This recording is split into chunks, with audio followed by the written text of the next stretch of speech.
Al-Ghazali lahir di Tus, Iran, pada 450H atau 1058 dan wafat pada tahun 1111 ketika berusia 58 tahun. Sejak kecil, ia sudah menjadi anak yatim karena ditinggal ayahnya. Dia merupakan seorang akademisi dan juga ahli tasawuf yang melahirkan karya-karya fenomenal. Salah satunya berjudul Ihya Ulumuddin, Kebangkitan Ilmu Pengetahuan Agama. Sebagai ahli dalam bidang tasawuf, yang kemudian dijuluki sebagai Bapak Tasawuf Modern. Hiduplah kamu bersama manusia sebagaimana pohon yang berbuah, mereka melemparinya dengan batu, tetapi ia membalasnya dengan buah. Hal yang paling besar di bumi ini bukan gunung dan lautan, melainkan hawa nafsu yang jika gagal dikendalikan, maka kita akan menjadi penghuni neraka. Menuntut ilmu adalah takwa. Menyampaikan ilmu adalah ibadah. Mengulang-ulang ilmu adalah zikir. Mencari ilmu adalah jihad. Doakanlah temanmu, baik selagi hidup maupun sesudah dia meninggal dunia. Menyatakan jihad pada 12 musuh Anda yang tidak terlihat yaitu egois, arogansi, kesombongan, keegoisan, keserakahan, nafsu, intoleransi, kemarahan, berbohong, menipu, bergosip dan memfitnah. Jika Anda dapat menguasai dan menghancurkan mereka, maka Anda akan siap untuk melawan musuh yang Anda lihat. Kerja seorang guru tidak ubah seperti kerja seorang petani yang sentiasa membuang duri serta mencabut rumput yang tumbuh di celah-celah tanamannya. Jagalah rahasia temanmu, tutupilah keburukannya dan diamlah, jangan memperbesar kesalahannya yang sedang dibicarakan oleh orang lain. Kata-kata lembut melunakkan hati yang lebih keras dari batu, kata-kata kasar mengeraskan hati yang lebih lembut dari sutra. Jadikan kematian itu hanya pada badan, karena tempat tinggalmu ialah liang kubur dan penghuni kubur senantiasa menanti kedatanganmu setiap masa. Hadapi kawan atau musuhmu itu dengan wajah yang menunjukkan kegembiraan, kerelaan penuh kesopanan dan ketenangan. Jangan menampakkan sikap angkuh dan sombong.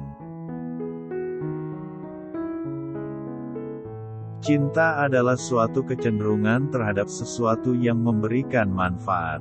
Apabila kecenderungan itu mendalam dan menguat, maka ia dinamakan rindu. Sedangkan sebaliknya, benci adalah kecenderungan untuk menghindari. Apabila kecenderungan itu mendalam dan menguat, maka itu dinamakan dendam. Kalau kamu bukan anak raja dan engkau bukan anak ulama besar, maka jadilah penulis. Bersikaplah lemah, lembut dan sopan santun dengan menundukkan kepala. Yang paling dekat dengan kita ialah mati. Ilmu itu kehidupan hati daripada kebutaan, sinar penglihatan daripada kezaliman, dan tenaga badan daripada kelemahan. Teman sesungguhnya adalah ketika Anda memintanya untuk mengikuti Anda, dia tidak bertanya kemana atau di mana, namun beranjak dan pergi.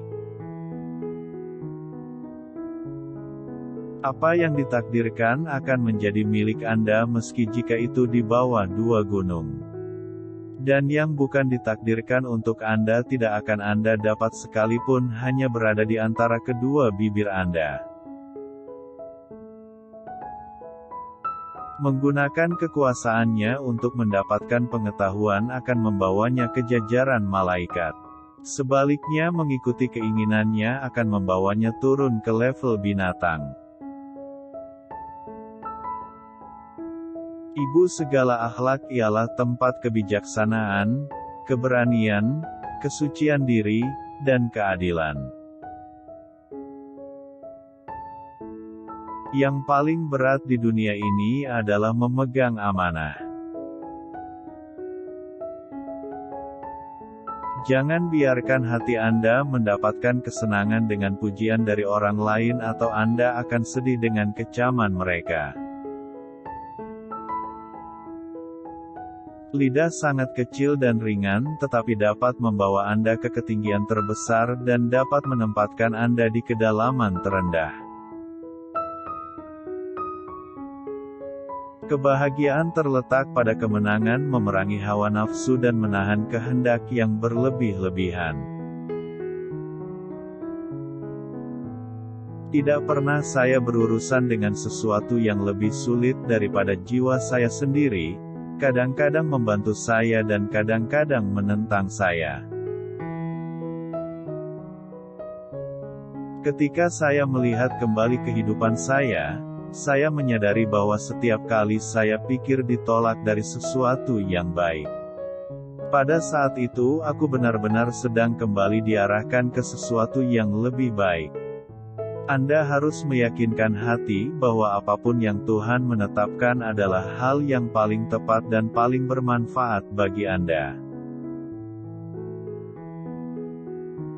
Carilah teman untuk menenangkan hati dan pikiran, maka perhatikanlah baik-baik tentang keselamatanmu dan kesejahteraannya. Setengah tak percaya pada Tuhan di dunia ini disebabkan oleh orang-orang yang membuat tampilan jelek pada agamanya karena perilaku buruk dan kebodohan mereka. Bersungguh-sungguhlah engkau dalam menuntut ilmu, jauhilah kemalasan dan kebosanan karena jika tidak demikian engkau akan berada dalam bahaya kesesatan.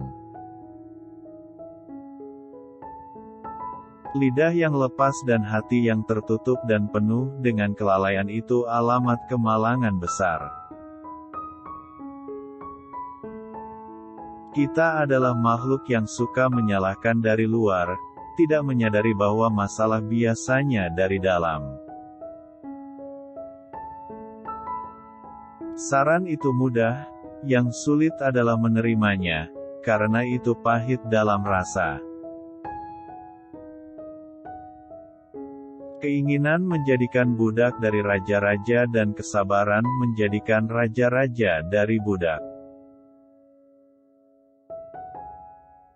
Satu berangkat dari stasiun kesabaran melalui kecemasan, berlebihan dari keluhan, membuat sebuah pameran kesedihan, harta dan makanan. Pengetahuan ada berpotensi dalam jiwa manusia seperti benih di tanah dan dengan belajar, potensial menjadi aktual.